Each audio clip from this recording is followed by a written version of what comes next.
So in this video we will see what if programming languages had honest slogans.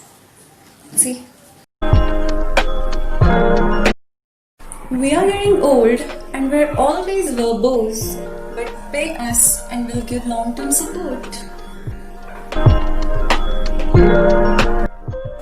I might be the oldest, but you still have to allocate me space. Pointing at others is my favorite.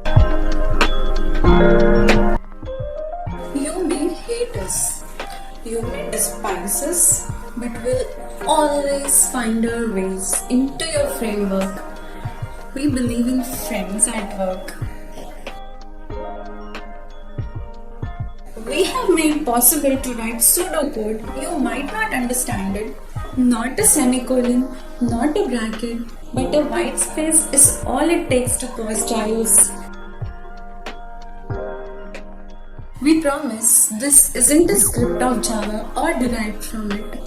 By the way, Apple's Safari engine still calls us back. You need not learn much to use me, but one missing bracket is all it takes to hate me. We offer no naming conventions or styles by default. We are as bad as you make us look. Thanks for watching, and don't take the jokes seriously. Every language has its own upsides and downsides. If you enjoyed watching this video, please hit the like button and do subscribe to my channel. Have a great day.